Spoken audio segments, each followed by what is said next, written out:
Video blog.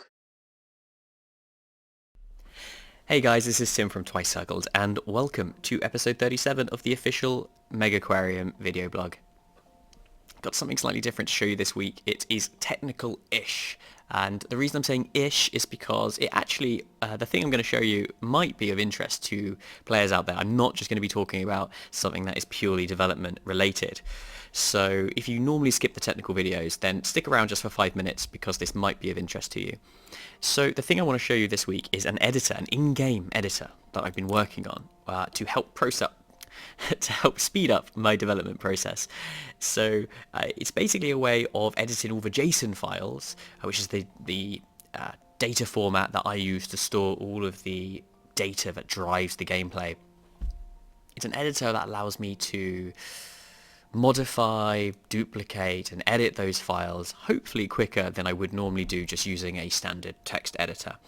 And the reason it might be of interest to players is because potentially I might convert this into a fully fledged mod creator and editing tool so that you'll be able to create and edit mods all from inside the game, which would be pretty amazing. I have to stress the could. It might not be possible for me to do this, so no promises, but if I did, well, let me know if that would be something that would interest you guys in the comments below.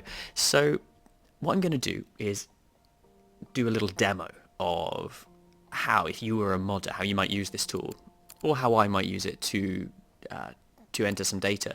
We're going to go into the animals.data file, and here's the first thing that this editor does that's quite cool, is instead of giving me a wall of text, what it does is it automatically divides up that data file into its constituent objects, and we've just got this nice list of fish which we can just hop between.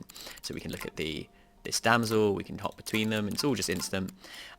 So the first thing we might want to do is we might want to duplicate one of these fish and then change some of its stats. So for example, we can hit this little button here which duplicates it, and now we have a second version of this oblique line dotty back. So we can change this to something like, I don't know, big grey shark. And then we can go down, we can edit all of these things. So the first thing we might want to do is change this little tag. This is the tag that determines where it appears in the menu. So we're going to change it to sharks. It's going to be hosted on a tank. That's normal. It's going to be big, so we can probably want to speed this up a little bit. I don't actually know how fast to make this. Let's go for 0.01. Might need to be even quicker than that.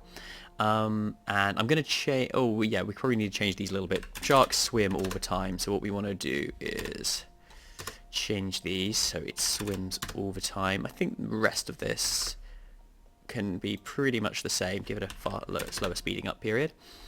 Oh, and a slower turn. I don't know what iteration stun I can't remember.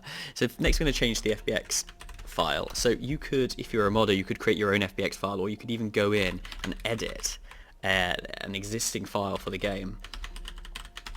I'm going to use the file for the black tip reef shark, but what I'm going to do is I'm actually going to change the size of it. So we're going to make a really big black tip reef shark, or a big grey shark in other words. I'm going to just reduce the UI scale a little bit so it doesn't come out of its box. And most of this other stuff is fine. Now here's the meat of the game, really, the meat of the gameplay. Most of what I've just been doing is to do with the aesthetics. But now we can actually change the gameplay stats. So what we can do here is, the first thing is that little dotty back, this oblique line dotty back just comes in one size. So we need to add a second growth stage for the shark. So we can click this button, that adds a second stage, and then we might want to change this name. So it goes from a baby to an adult, and it might start at size, I don't know, 20, and then it might grow to size 50, say. And I mean, I think it's probably even bigger than that. It's probably going to be like 40 to 80. And then we can change some of these stats. So what we probably want to do is we actually want to take some of these values off. These are the amount of points that the animal is worth, and we're going to add them to individual growth stages. So that's pretty cool, right? Because the ability to attach stats to individual growth stages or to the entire animal means that you can make an animal change as time goes on. Now, for gameplay reasons, I might not do a huge amount of this in the base game, because you know, it might be overly complicated and a little bit finicky, but you know, as a modder you can kind of do whatever you want. So you know, if someone wanted to add some really interesting gameplay, some really more complicated kind of mechanics, then this is one way they could do it. So we could add these point values.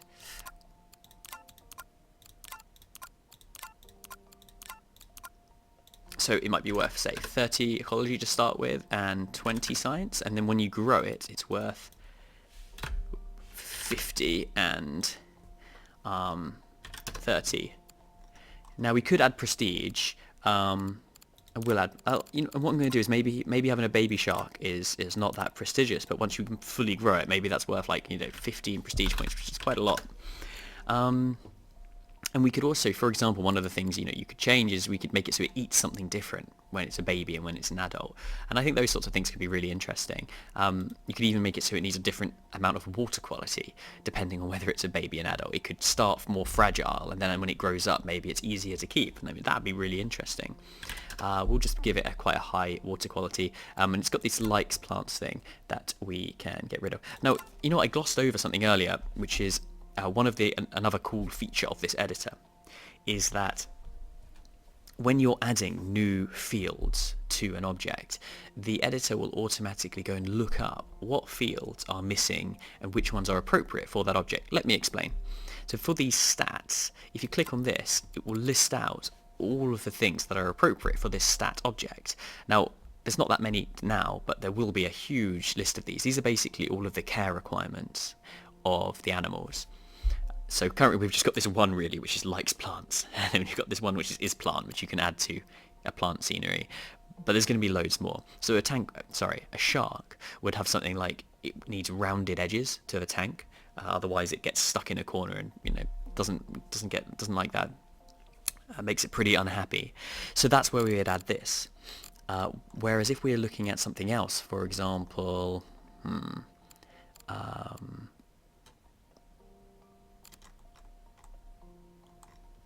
well, if we hop over to the equipment tab and we go to like a filter, most of the gameplay mechanics for a filter under its chemistry object. So we could click that and we have the option of adding some skimming, some heating, or some cooling points, some extra power in those areas. So that's one way that the editor is kind of smart.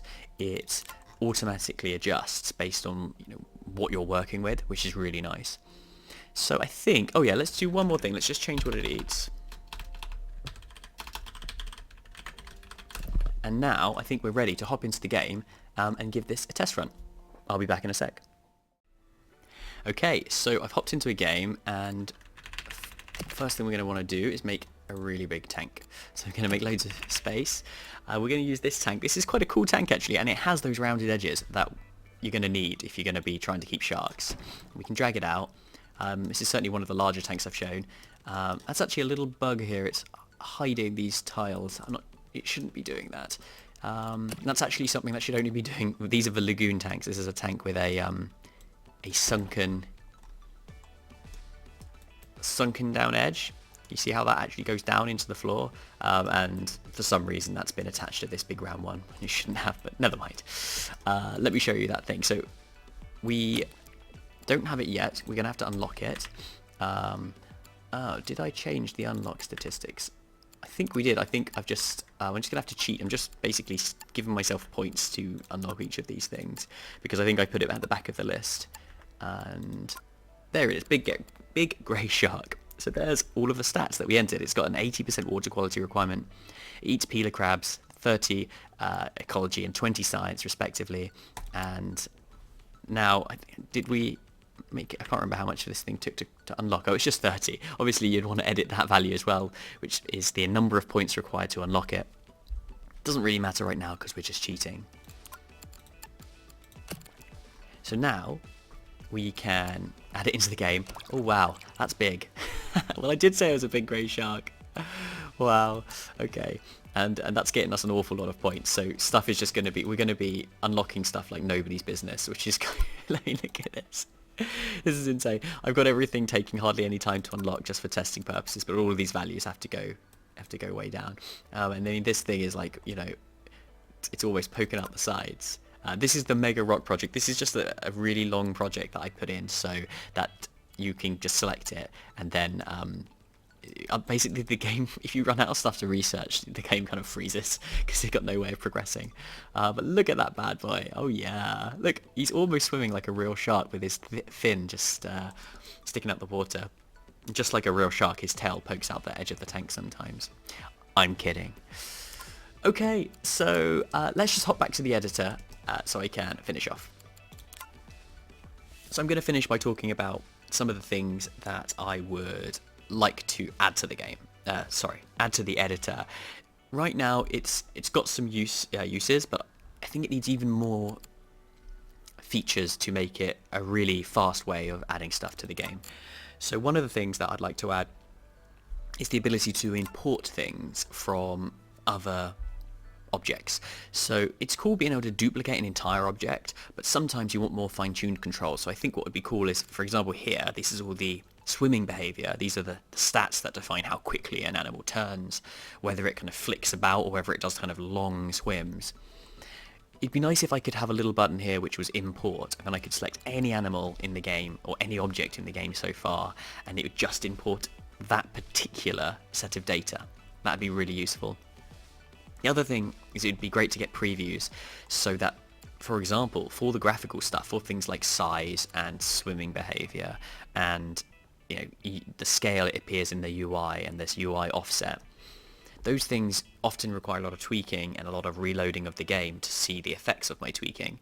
So what would be really nice if I had a little preview right here which told me, well, showed me how it was going to look in real time, so I could just keep editing those values. That would certainly save me quite a lot of time.